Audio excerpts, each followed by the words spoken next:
dependen de una sola medida, que es la inspiración de Dios. ¿De quién? Por eso se llaman canónicos, porque tienen la inspiración de Dios. Aquí bueno, no tienen su manual, pero en su manual ustedes lo van a ver y nosotros ahorita lo vamos a enseñar. Dice que tiene que ver con la frase canon del Nuevo Testamento. Cuando se aplica este término caneo, canon, al Nuevo Testamento, quiere decir los libros que están dentro de la medida inspiracional, los libros que se ajustan a la revelación, los que tienen la medida de libros inspirados, los que se ajustan a la palabra inspirada de Dios. Eso lo tenemos que tener muy en cuenta, hermanos. Aquí nos muestran la diferencia entre un libro canónico y que es un libro inspirado. Esto es muy muy importante que nosotros lo entendamos y lo podamos llegar a comprender. Dice aquí, un libro es inspirado porque el autor es ¿quién? Es Dios, usando a un escritor humano, ¿sí? Ese es un libro canónico, perdón, un libro inspirado. El libro canónico es cuando la iglesia reconoce a través de un concilio que el libro es inspirado. Por eso se le dice canónicos, porque se unen en un concilio y ellos, ahorita lo vamos a ver muy más adelante, más a fondo, y nos vamos a dar cuenta cómo hicieron el canon. Dice aquí en su manual quién fue el primer teólogo o padre de la iglesia que usó ese término para atribuir a los libros como inspirados. Si definimos que un libro es inspirado porque el autor es Dios, primero sepamos que el proceso de la determinación del canon del Nuevo Testamento fue muy largo. ¿Fue muy qué? Fue muy largo y complejo, amados hermanos, como lo dice ahí, y tedioso, incluso con tendencias políticas. Además de los 27 libros, también se escribieron otros y circulaban en la iglesia cristiana y no se sabía cuáles eran inspirados porque no se había formado el canon, ¿sí? El canon no se había formado, y como lo dice ahí, cuando nosotros nos metemos a la historia de la iglesia, nos vamos a dar cuenta cómo en el Antiguo Testamento había libros apócrifos, en el Nuevo Testamento pasó lo mismo. Había el Evangelio de Bernabé, el Evangelio de Felipe, muchos otros libros, muchos libros que usaba la iglesia para ministrar, para enseñar, ¿sí? Entonces fue una etapa en la que de todos lados agarraban para enseñar lo que creían ellos que era bien, porque no estaba esta medida o este canon. Dice, en un periodo de 6 siglos la iglesia determinó los canonizados, y los que inspiró esta canonización fueron las herejías, como Pedro lo había advertido. Alguien que me ayude de favor a leer segunda de Pedro 2:1, de favor. Segunda carta de Pedro 2:1. Lo vamos a ver y nos vamos a dar cuenta cómo esta carta es una de las muchas que no estaban dentro del canon del Nuevo Testamento. Otra más lo vamos a ver. Pero hubo también falsos profetas entre el pueblo, como habrá entre vosotros falsos maestros, que introducirán cubiertamente herejías destructoras y aún negarán al Señor que los rescató, atrayendo sobre sí mismos destrucción repentina. ¿Ya ven? Pedro ya lo había advertido, Pablo lo había advertido. Entonces, desde ese momento ya se venían estas herejías a la iglesia. Dice Israel, bueno, es el que leyó, dice, cuando se escribieron los 27 libros del Nuevo Testamento no quiere decir que ya estaban canonizados, porque se piensa que cuando fueron escritos circularon por las iglesias y fueron aceptados de buenas a primeras, pero no fue así, ¿sí?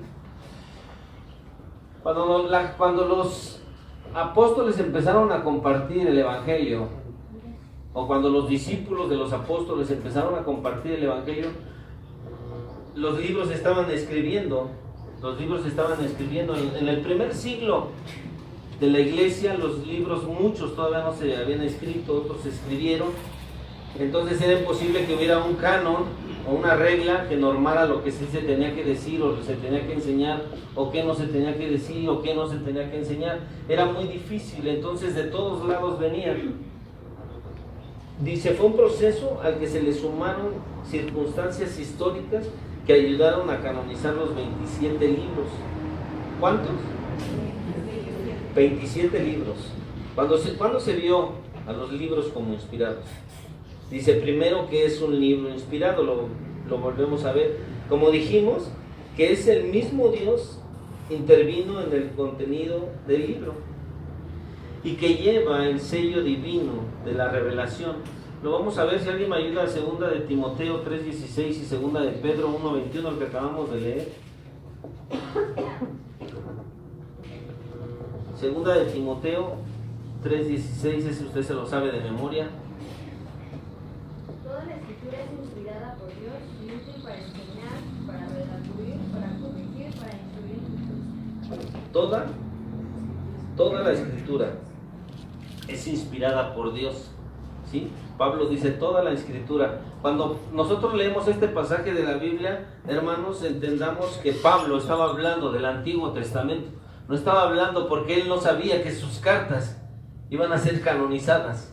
Pablo no sabía en ese entonces, cuando decía esto, que un día usted iba a ver su Biblia y iba a decir, vamos a ver 2 de Timoteo 3:16. O sea, ni en su mente estaba que iba a ser parte de la Biblia, los libros de Pablo, o las cartas de Pablo, más bien dicho. Entonces, Pablo hablaba de el Antiguo Testamento. Por eso decía toda la Escritura. Y él hablaba de ese Antiguo Testamento. 2 de Pedro, ¿qué dice, amados hermanos? Porque nunca la profecía fue traída por voluntad humana, sino que los santos hombres de Dios hablaron siendo inspirados por el Espíritu Santo. Amén. Porque todos fueron inspirados por el Espíritu Santo. Entonces, en ese tiempo saber cuáles eran inspirados y cuáles no. Cuál se había dicho Dios y cuál no había dicho Dios. Por eso es trascendente que nosotros aprendamos. ¿Por qué? Porque Pablo se enfrentó, o todos los hombres y mujeres de la iglesia primitiva se enfrentaron a muchas circunstancias difíciles para poder poner el evangelio, para poder poner las palabras de Jesús en la vida de esta gente. Y aparte, si le añadimos que había muchas filosofías, muchas corrientes filosóficas que estaban engañando a la gente. Ahí están los versículos que acabamos de leer. Cuando Pablo murió, en el 68, 69 más o menos después de Cristo, él no sabía que sus cartas iban a ser consideradas dentro de los 27 libros inspirados por Dios. El canon del Nuevo Testamento fue determinado ¿hasta qué? Hasta el siglo IV o V. O sea, 397, si no mal recuerdo, fue cuando se instituyó el canon de la iglesia. Entonces Pablo no sabía esto, ¿sí? Imagínense 300 años, más o menos, 300 años sin un canon, 300 años sin que nadie realmente les diera la dirección de saber cuáles eran los que sí eran inspirados por Dios y cuáles no eran inspirados por Dios, cuáles eran herejías, ¿sí? Entonces, pues lo vamos a ver más adelante. Está muy padre, muy interesante, de verdad.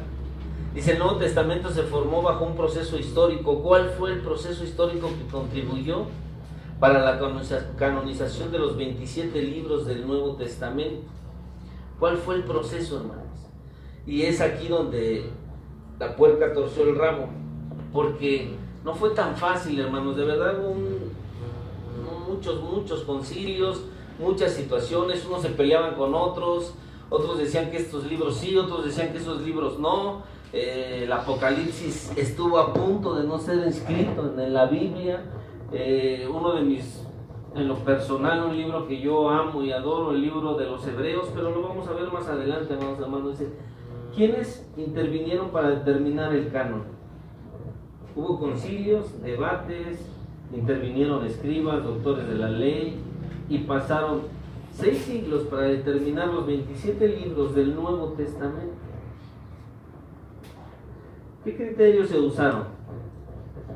Evidencias externas, evidencias de uso eclesiástico que hayan sido usadas por la primera iglesia, evidencias de que haya sido escrito o haya tenido contacto con los primeros apóstoles, evidencias que sean libros con unidad doctrinal.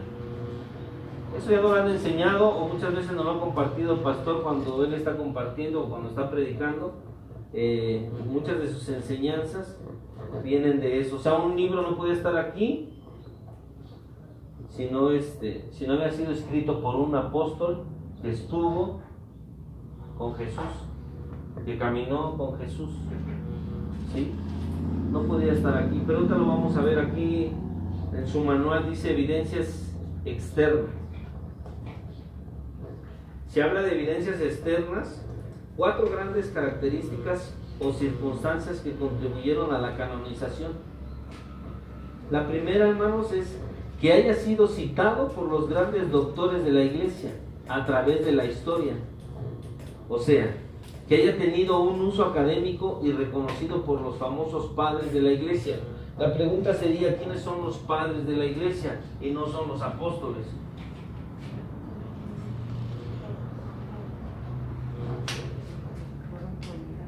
Los padres de la iglesia, amados hermanos, son los discípulos de los apóstoles de Jesucristo. ¿Sí? Ellos eran los padres. Dice ahí, los padres de la iglesia fueron los discípulos de los apóstoles, es decir, la segunda generación de cristianos después de los apóstoles. Los santos padres de la iglesia son llamados los santos padres de la iglesia. Escribieron unos libros muy respetados y comentados y con gran autoridad. Estos libros se les llaman los escritos de los padres apostólicos. No fueron canonizados porque no fueron escritos por los apóstoles, discípulos de Jesús de la primera orden, o sea, los que usted tiene en la Biblia, Mateo, ellos. Estos no estaban escritos. Ellos también tenían muchos libros que más adelante, si no me equivoco bien aquí, dice, si no ahí lo tengo escrito. Estos libros de los padres apostólicos citan a las escrituras como inspiradas, dando un gran peso a los concilios para considerar a los 27 libros del Nuevo Testamento como inspirados. Dice aquí, hay 8 libros de los padres apostólicos y 5 citan como inspirados por Dios a los 27 libros del Nuevo Testamento. Estamos hablando del primer siglo, estamos hablando, no sé, del 113, 120 después de Cristo, cuando estaban estos padres de la iglesia, y ellos daban por hecho, las cartas que habían escrito, ellos las daban por hecho que eran inspiradas por Dios. O sea, esta segunda generación de la que habla el manual, daban testimonio de que sí eran realmente inspirados por Dios. ¿Sí? Entonces, eso tendría que ayudar mucho a los concilios, que fueron muchos años después. Ellos también escribieron libros, ellos también escribieron muchas cartas, ellos también, pero como lo vimos, esos no fueron canonizados. El primer libro es la Didache. Él tiene tarea. Ahora que está en la cuarentena, hermano, búsquela ahí y va a ver. Dice, era un documento histórico que se escribió en el año 70 o 90 después de Cristo, en el primer siglo de la fundación de la iglesia cristiana. Muchos dicen que contiene escritos de los mismos apóstoles. También lo llaman el código de los apóstoles o el documento apostólico. Era incluso un manual. ¿Era un qué? Un manual para recién convertidos. No era teología profunda, pero sí enseñanzas prácticas. ¿Sí? Tenía enseñanzas prácticas que ellos habían aprendido de los apóstoles. ¿Sí? Tenía esas enseñanzas para poder guiarnos en esta vida cristiana. ¿Sí? A lo mejor nosotros estamos en un instituto teológico y vamos a ver cosas profundísimas de las cosas de Dios. La pregunta y lo que siempre nos han dicho y lo que siempre nos han enseñado es cómo está nuestra casa o nuestro hogar, ¿no? De todo lo que sabemos, de todo lo que conocemos. Buenos sabores. Este documento cita el Evangelio de Mateo como inspirado. ¿Cuál Evangelio? El de Mateo como inspirado, recuerde porque hay examen al final. El de Mateo. El segundo libro es la Epístola de San Clemente Romano, escrita a fines del siglo I después de Cristo, posiblemente después de que se escribió el código de la Didache. San Clemente se le considera por la Iglesia romana como el sucesor de Pedro. No hay que confundir con el Clemente de Alejandría. Fue una figura en la Iglesia cristiana de Occidente, el cual escribió un libro titulado La Carta de Clemente. Contiene el concepto de inspiración de los 4 evangelios sinópticos: Marcos, Mateo, Lucas, Hechos, más el Evangelio de Juan. Cuando él escribió estas cartas, este varón de Dios dio por hecho que estos evangelios eran inspirados por Dios, ¿sí? Y que probablemente era discípulo de Pedro, ¿sí? Él escribió la Epístola de San Clemente. Y hay otro libro, el tercer libro o documento es el libro del pastor Hermas, así se llama, así lo busca, el pastor Hermas. Escrito en el siglo II después de Cristo, este libro considera la carta de los Hebreos como una carta paulina, lo cual fue usado por muchos siglos como evidencia de esa autoría de Pablo, el libro de los Hebreos. Este libro de autoría a las cartas paulinas como inspirada por Dios, ¿sí? Dice ahí que la carta de los Hebreos fue mucho tiempo, creyeron que fue escrita por Pablo, pero realmente hasta este tiempo los teólogos siguen peleándose y no saben quién escribió la carta de los Hebreos. Pero es una buena carta. Es una buena carta, es una buena enseñanza, y vamos a ver más adelante por qué ahora en este tiempo Dios permitió que estuviera la carta de Santiago, la carta de los Hebreos y el Apocalipsis, ¿sí? Pero estos documentos o estos libros, hermanos, daban fe y daban testimonio de que estos evangelios y de que estos escritos eran inspirados por Dios, ¿sí? Ellos estuvieron con los discípulos, ellos fueron enseñados por los discípulos de Jesús. Dice, el cuarto documento es el libro de la Epístola de Bernabé, escrita en el siglo II después de Cristo. Argumenta que las cartas paulinas con los evangelios son inspirados por Dios, ¿sí? Que estas cartas y los evangelios eran inspirados por Dios, y apenas en el siglo II. Lo que nosotros vimos hace rato, que hasta el siglo VI fue cuando se hizo el canon realmente del Nuevo Testamento. Entonces estamos hablando de 300 años después, o antes se escribieron estos documentos. Dice, ¿qué hay de las demás cartas del Nuevo Testamento? Aquí traigo una también, póngala ahí, escríbala. También, si busca las 7 cartas de Ignacio de Antioquía,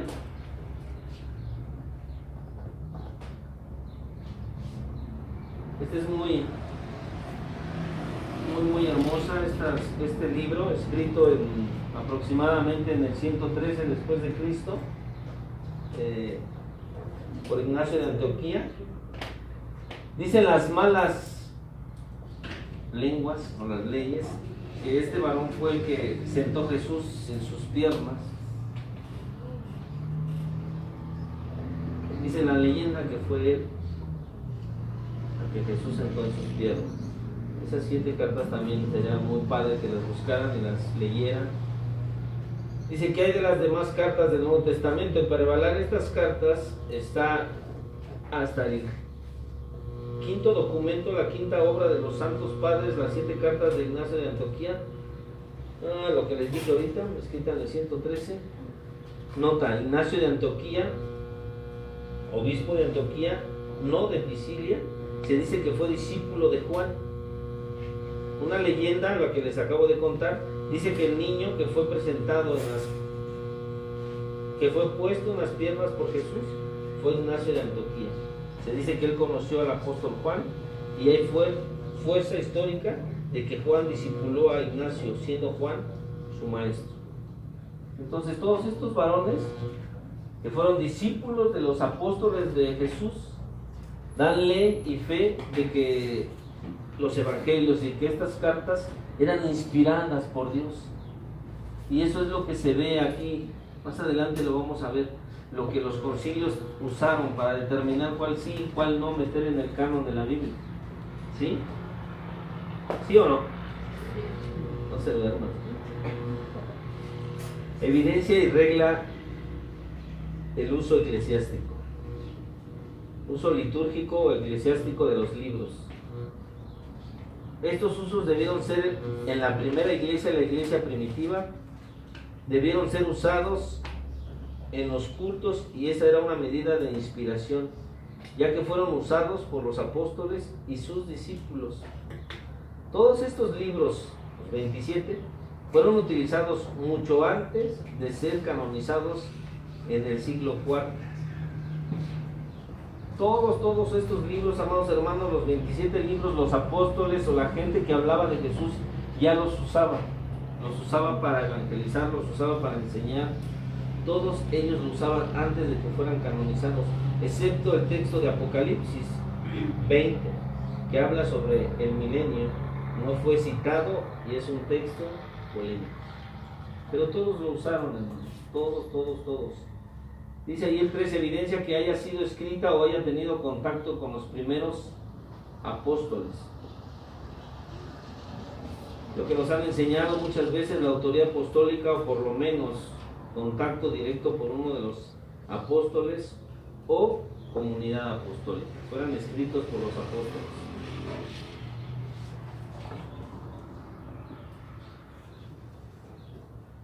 Dice, en el siglo I se dudaba de la apostolidad de Pablo por la iglesia ortodoxa griega, y fue hasta el siglo II que se le consideró apóstol. O sea, imagínense, hasta el siglo II se le consideró a Pablo como apóstol de Jesucristo. Entonces mucha gente dudaba, como lo hemos visto, como lo hemos enseñado. Cada una de las cartas que nosotros leemos de Pablo, cada una de las, todos dudaban del apostolado de Pablo. Todos dudaban del apostolado de Pablo. Dice, Pablo no fue un apóstol directo de los 12, pero Pablo se lo ganó porque su autoridad, su personalidad e inspiración, siendo él el que fundó el cristianismo en el mundo griego y pagano, eso pesó mucho para que sus cartas fueran consideradas como inspiradas. Y el Espíritu Santo, ¿no? Dice ahí, aunque el apostolado de Pablo fue criticado, 13 de los libros, o sea, estamos hablando del 50% del Nuevo Testamento, son de la autoría de Pablo, ¿sí? Y ahí vienen en segunda de Tesalonicenses, Corintios, Romanos, Gálatas, Filipenses.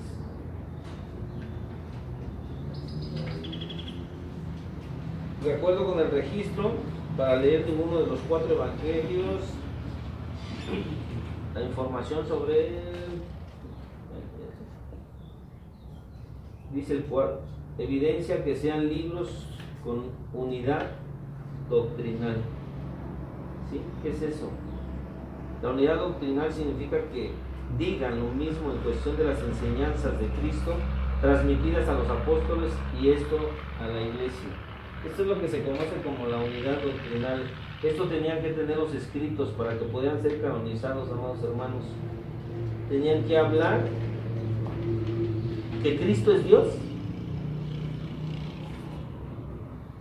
que Cristo, dice ahí doctrina céntrica, siempre Cristo, el núcleo de todos los escritos para el Nuevo Testamento. Si el Antiguo Testamento todo habla de Cristo, ahora imagínense el Nuevo Testamento, ni modo que no va a hablar si ya había venido. Que la salvación se adquiere ¿por quién? Todas esas cartas, todos esos escritos, amados hermanos, tenían que pasar por estas cuestiones que estamos viendo.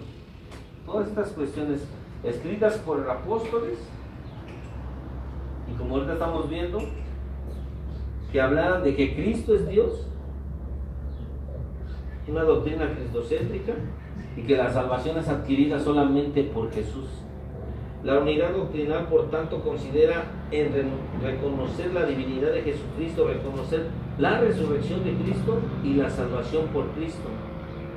Si los libros apuntaban a esos tópicos doctrinales, tenían mucho a su favor para ser considerados revelados o inspirados. Dice aquí, los 27 libros no fueron aceptados de inmediato en un solo bloque. El primer libro, no fue Hechos como ustedes ven, el primer libro en ser escrito de los 27 libros fue la primera carta de Pablo a los tesalonicenses, y mucho antes del Evangelio de Marcos. Primera de Tesalonicenses se escribió por el año 50 después de Cristo, aún por encima de Marcos, Juan en el 95-96, Lucas y Mateo a partir del 70 después de Cristo. ¿Sí? El primer libro fue la primera carta a Tesalonicenses en el 50.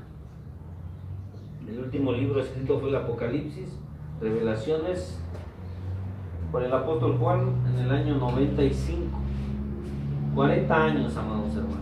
40 años para que se escribieran cada una de las cartas que usted tiene en su mano. 40 años, pero 400 siglos para que mucha gente se pusiera de acuerdo y dijera cuál sí y cuál no. ¿Sí? ¿Qué acontecimientos sucedieron para unificar estos 27 libros? Esto es lo padre.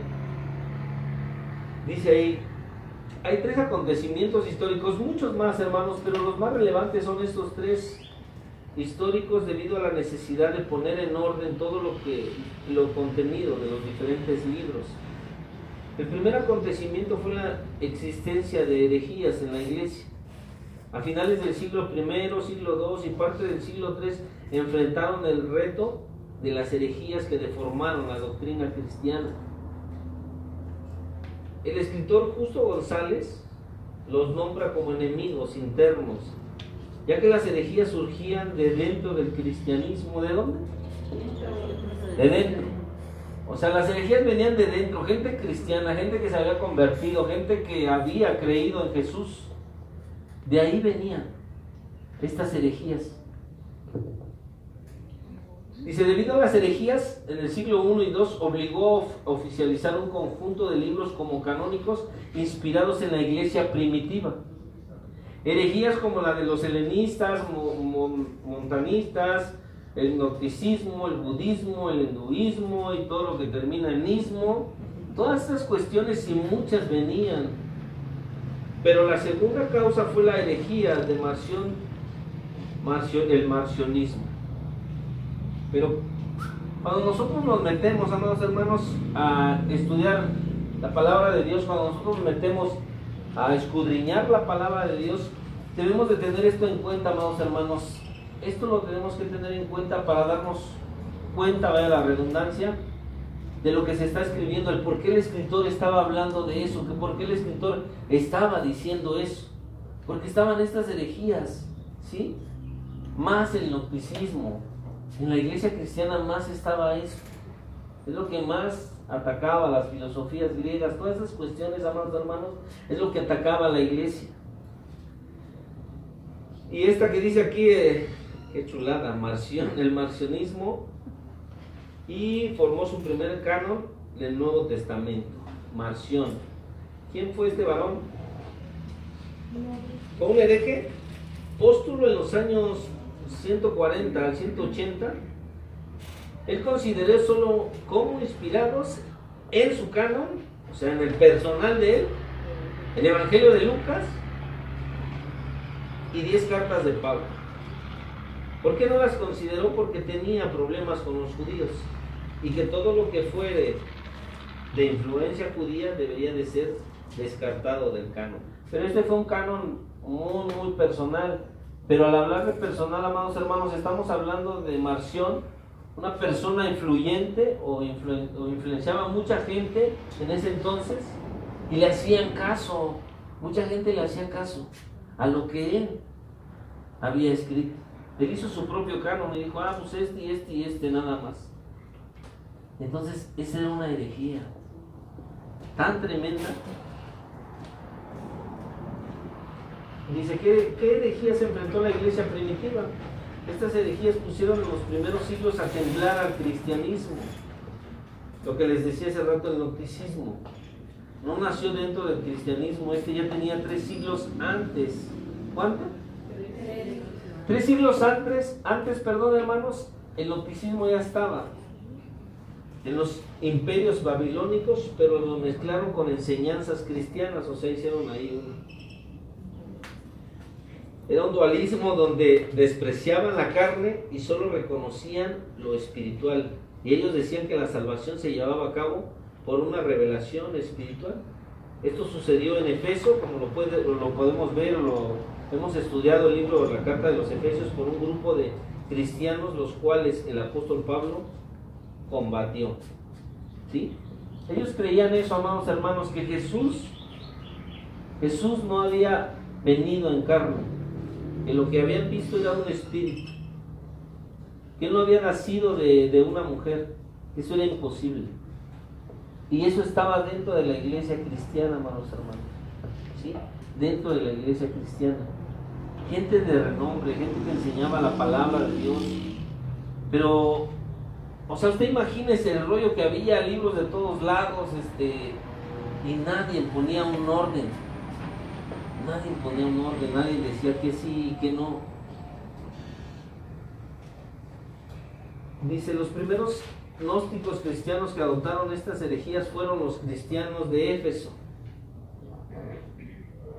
Ocerinto, el primer gnóstico cristiano que mezcló ideas gnósticas con ideas cristianas, ellos dijeron, la salvación solo se adquiere por una revelación espiritual, y despreciaron el cuerpo de Cristo, despreciando su humanidad, diciendo que Dios nunca pudo haber tenido cuerpo humano. Afirmaron la parte divina de Cristo, pero negaron la parte humana. Por lo que Juan escribió, si alguien me ayuda de favor a leer 1 de Juan 4, 2 y 3. Y es lo que les digo, amados hermanos, nosotros cuando leamos la primera carta de Juan, la segunda y la tercera, nos vamos a dar cuenta y se nos va a ver el panorama de lo que está escribiendo Juan. ¿A quién se lo está diciendo? ¿Y por qué se lo está diciendo? Porque estos gnósticos estaban dentro de la iglesia. Por eso les dijo esto, si me ayudan de favor. Primera de Juan 4, 2. En esto conocer el Espíritu de Dios. Todo espíritu que confiesa que Jesucristo ha venido en carne es Dios. Y todo espíritu que no confiesa que Jesucristo ha venido en carne no es de Dios. Y este es el espíritu del anticristo, el cual ahora vosotros habéis oído que viene y que ahora ya está en el mundo. ¿Sí? Por eso escribía eso Juan, hermanos. Por eso lo escribió. A la edad avanzada que tenía Juan, por eso les decía. Por eso Pablo les decía, oh Gálatas insensatos, ¿quién os embrujó? Si ya se les había presentado el Evangelio, ¿cómo es? ¿Por qué creyeron esas cuestiones? Lo mismo dice Juan aquí, ¿sí? Los que dice, conocéis el Espíritu de Dios, todo espíritu que confiesa que Jesucristo ha venido en carne es de Dios, porque ya se lo habían enseñado. O sea, imagínense Juan, eso es lo maravilloso de esto. Oh, Juan lo palpó, Juan dice ahí la carta, lo que nosotros oímos, lo que nosotros vimos, de eso hablamos. De eso hablamos, ¿sí? No sé cuántos años tenga usted aquí en la iglesia, pero usted puede hablar de cuando estábamos acá de este lado, y cuando jalábamos la lonita, y cuando poníamos todo lo que hicimos. Pero usted estuvo. Y el que no estuvo nada más lo escucha y va a decir, ah, no, son puro choro. Pero usted sabe que sí, porque usted estuvo. Entonces lo mismo pasa en Juan. Por eso escribía esto, amados hermanos. Él palpó a Jesús, comelón y bebedor, dice la palabra. Entonces, por eso escribía esto. Por estas herejías tan grandes que venían a la iglesia y decían, no, yo creo que decía Juan, qué testimonio. ¿No? Qué testimonio, que piensen en estas cuestiones cuando ya se les ha enseñado.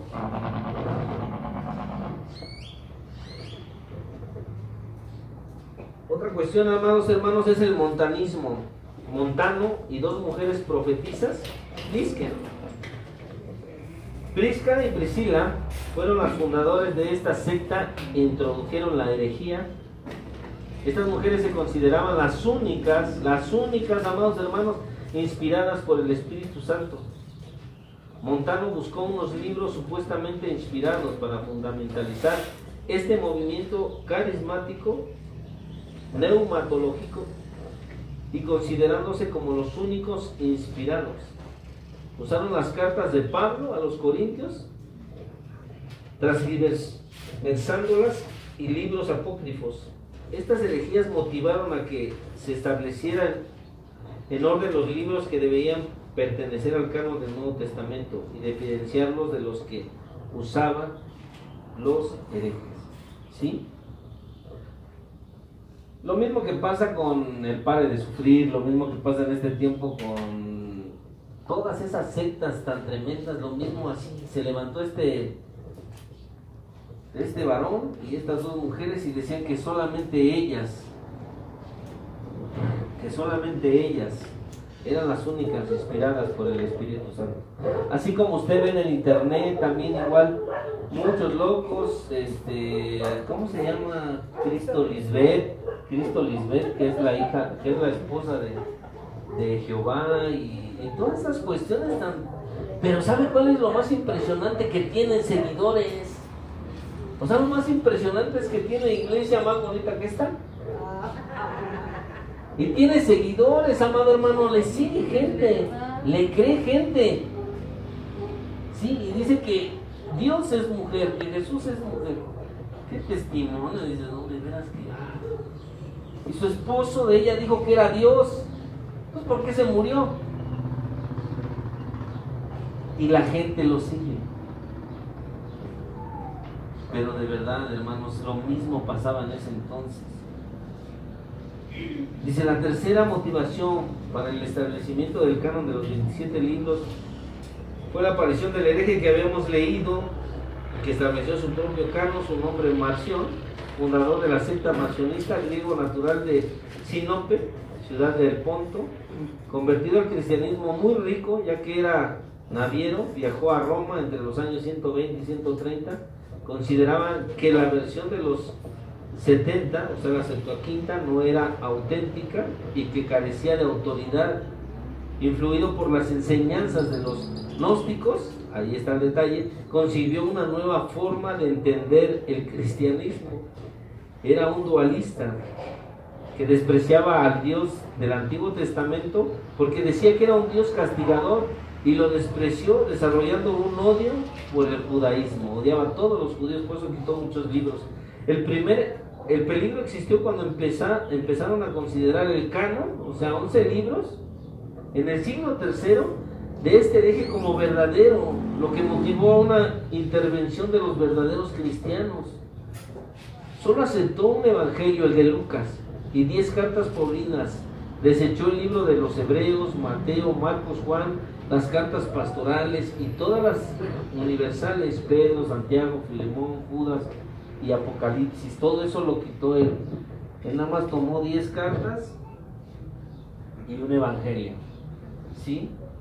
Entonces es cuando los hombres de Dios se les prendieron las luces y dijeron, no, es que la gente se está yendo con estas herejías. Dice aquí, se ha descubierto que existió un canon antes de Marción en el año 172, en el siglo II. Es conocido como el código o códice muratorio o muratoria. Este fue descubierto en el siglo ¿cuál? 18, hermano. Hasta el siglo XVIII, imagínense, 1700 años después, en la biblioteca ambrosiana, ahí estaba perdido. Descubren que fue el primer tratado propuesto en el siglo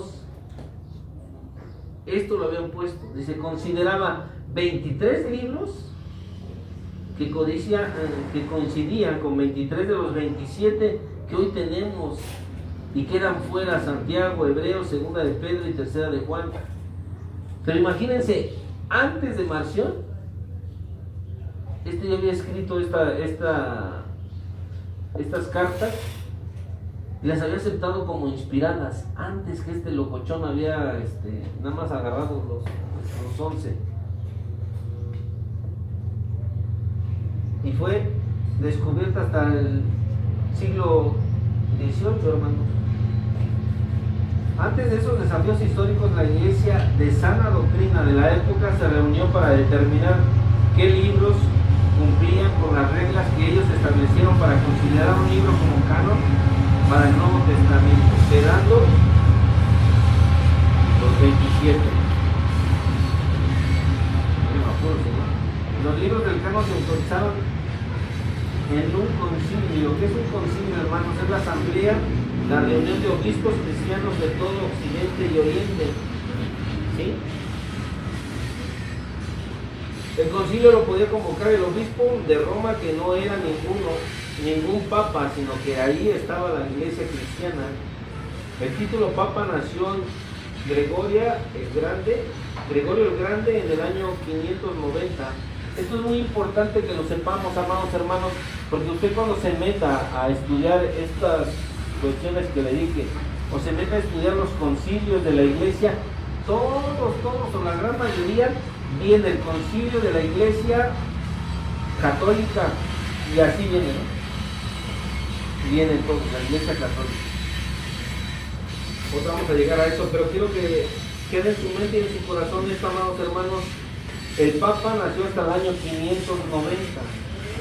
El canon se escribió antes del siglo IV, o sea, nada que ver, 100 años, casi 200 años después, ¿sí?, que nació el Papa.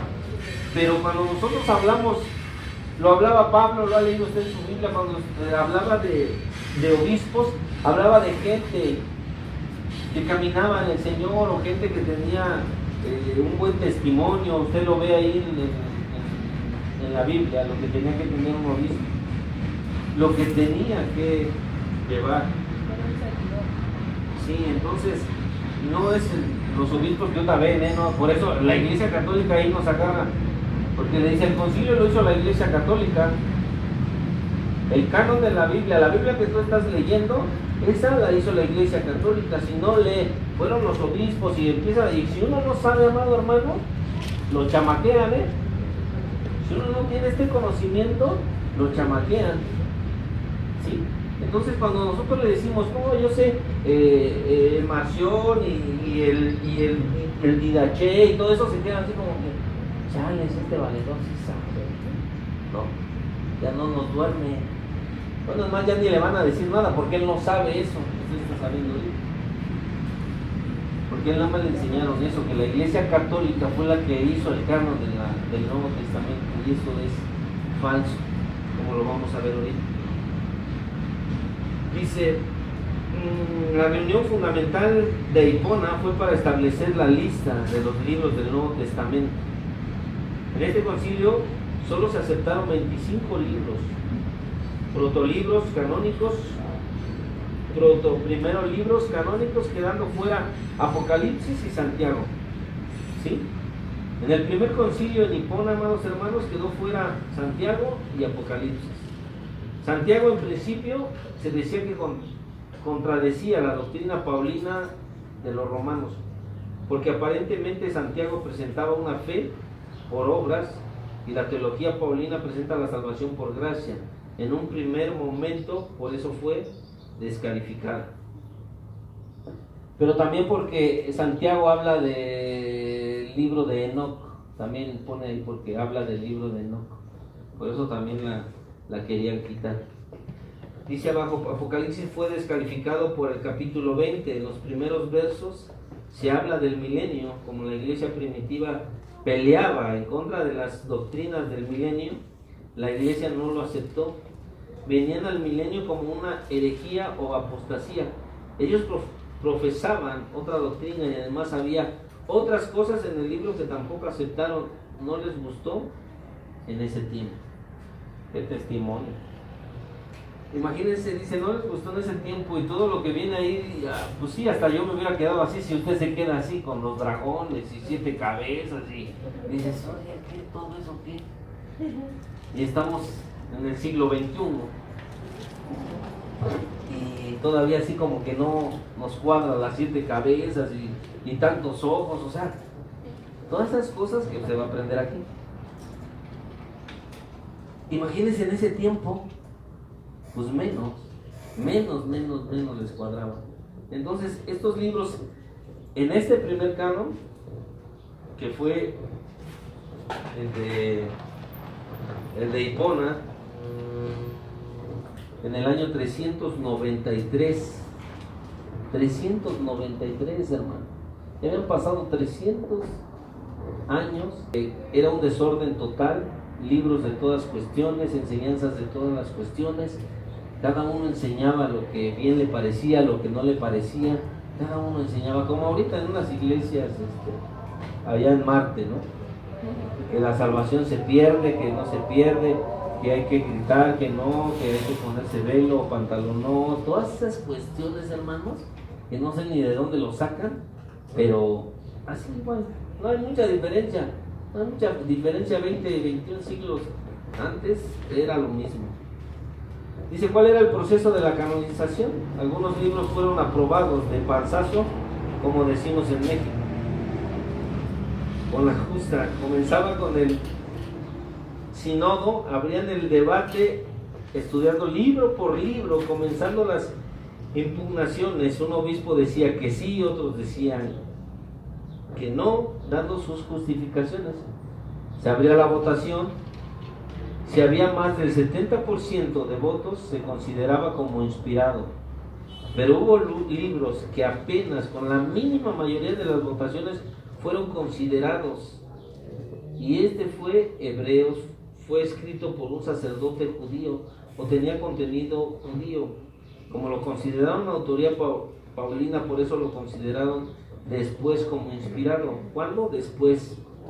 La segunda y la tercera carta de Juan, la segunda carta de Pedro y el libro de Judas, porque este libro cita un libro apócrifo, el libro de Enoc, y por último, Apocalipsis. Se produce un segundo concilio, ¿un qué? Un segundo concilio para tratar el tema, ya que los obispos de Occidente sí querían que se incluyeran, ¿sí? Entonces, unos decían que sí, volvemos a lo mismo. Unos decían que sí, otros decían que no. Entonces, se hace otro concilio 4 años después, año 397.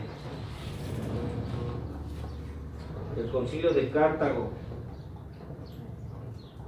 Celebrado en el año 397, a finales del siglo IV, decidieron incluir Apocalipsis, gracias a Dios, bendito sea Dios, con solo un voto más, hermanos, y Santiago como deuterocanónicos. También aceptaron los 39 del Antiguo Testamento, el Concilio de Palestina, más de 7 de la Iglesia Católica, Concilio de Alejandría, más los 7 de Alejandría. O sea, en este concilio, amados hermanos, estaban los 7 apócrifos, que los que nosotros llamamos apócrifos, estaban dentro del canon en el Antiguo Testamento, ¿sí?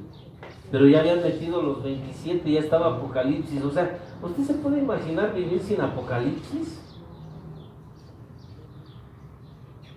O sea, usted imagínese que Apocalipsis no está en su Biblia.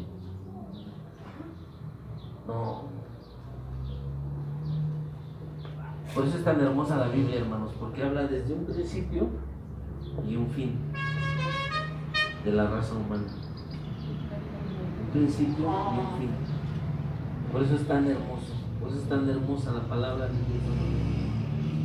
Los obispos con doctrinas de Arrio no quedaron conformes que se incluyera Apocalipsis y Santiago y debatieron los criterios para aceptarlos. También aceptaron los 39 del Antiguo Testamento, por lo que se suscitó una gran controversia, citando a un cuarto concilio. El cuarto concilio de Cartago, en el año ¿qué? 419, ratificando lo acordado en el tercer concilio. Hubo gran inconformidad, nadie estaba conforme, amado hermano, nadie. Unos decían que sí, otros que no, ¿y por qué? Por lo que se suscitó el cuarto concilio, el de Toledo, en España, presidido por un gran teólogo, Isidoro de Sevilla, en el año 633, hermanos, de 633.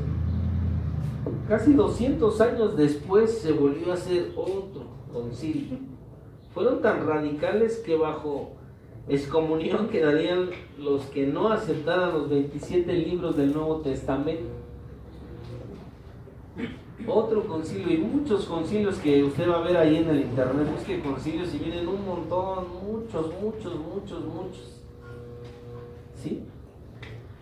Dijeron: todo aquel que no considere como inspirados el Apocalipsis o Santiago, anatema sea, so pena de ser excomulgado del seno de la iglesia. Además aceptaron los libros que hasta hoy considera la iglesia católica. Hubieron otros concilios como el de Trento y el del Vaticano I, los cuales se llevaron a cabo después de la división de la iglesia protestante, como nos llaman, y los católicos. ¿Sí? Pero nótese, amado hermano, que ahí fue la división, en esos pleitos que sí, o que no, o que sí. Entonces, por eso la tenemos ahora como la tenemos. La constitución del canon tuvo un proceso y ahí estuvo el Espíritu Santo. Dios iluminó a todos los padres del cristianismo para determinar la constitución o formación de la Biblia. Para determinar la constitución o formación de la Biblia. Entonces, el Espíritu Santo, amado hermano, siempre estuvo ahí con cada uno de estos varones.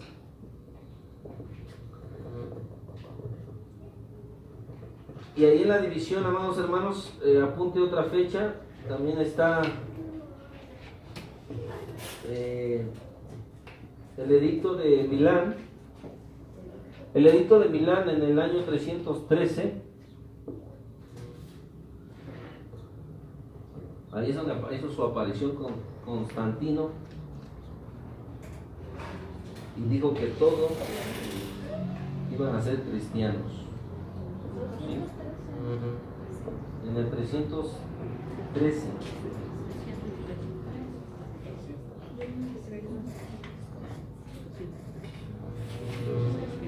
Todo esto que vemos o que alcanzamos a ver, hermanos, debemos darnos cuenta que no fue tan fácil como pensamos para tenerlo como ahora lo tenemos, que fueron muchos años, que fueron muchos concilios, que fueron muchos jalones de greñas para que la Biblia estuviera como hoy la tenemos y que podamos decir nosotros y confiar de que son inspirados por Dios, de que cada una de las cartas que están escritas en la Biblia son inspiradas por Dios. ¿Por qué? Por lo que vimos. Porque muchas fueron escritas por los apóstoles, porque Pablo se ganó ese derecho de poder decirle apóstol de Jesucristo, por los padecimientos, por lo que sufrió, por lo que caminó más que nadie en el mundo. Ahorita con el internet y todo, Pablo hubiera evangelizado todo el mundo, hermanos. Entonces, se ganó ese derecho Pablo y todos los varones de Dios en ese tiempo. De verdad que no la vivieron tan fácil como la tenemos tú y yo en este tiempo, como ahora la tenemos yo y tú, ¿sí? Entonces, nótese eso, hermanos. Pero el Espíritu Santo siempre estuvo, porque esa fue la promesa de Jesús. Cuando Él subió al cielo, cuando Él ascendió, Él dijo: ahí está. Entonces dejó el Espíritu Santo, y Él es el que dio a todos estos hombres de Dios a que pudiéramos tener este hermoso libro en este tiempo. 27 libros, 27 cartas que nos enseñan mucho. Dice aquí: ¿y qué del libro de Apocalipsis? Es considerado inspirado en el tercer concilio de Cartago en el año 397 después de Cristo, y fue el último libro aceptado como inspirado después de varios concilios y debates, ¿sí? Después de varios concilios y debates, el bendito libro de Apocalipsis lo pusieron dentro del canon de la Biblia, ¿sí? El último, hermanos, hasta el año 397 fue puesto en el canon de la Biblia, donde viene toda la revelación de Dios a nuestras vidas, lo que va a suceder o lo que ya está sucediendo, porque lo podemos ver, respirar. Entonces, le damos muchas gracias a Dios. Le damos gracias a Dios porque permitió que entrara dentro del canon Apocalipsis. ¿Sí, hermano? Y nada más para terminar, alguien que me pueda apoyar con Mateo 5, 17 al 20.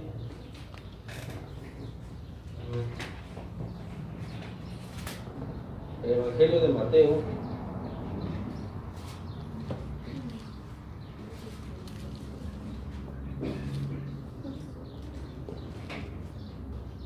No penséis que he venido para abrogar la ley o los profetas. No he venido para abrogar, sino a cumplir.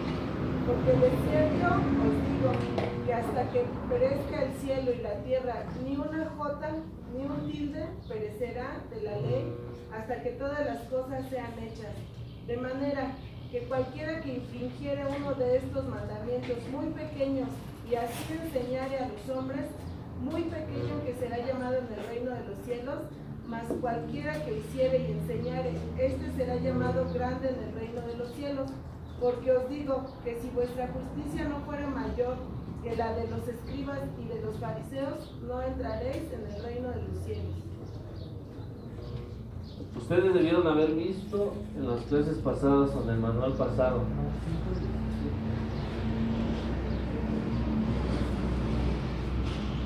en el Antiguo Testamento, amados hermanos, la ley de Dios, Dios mismo la había mandado para nosotros. Y Jesús está hablando de eso. Y en estos tiempos, ¿por qué? Porque era Jesús y Él conocía el pasado, el presente y el futuro.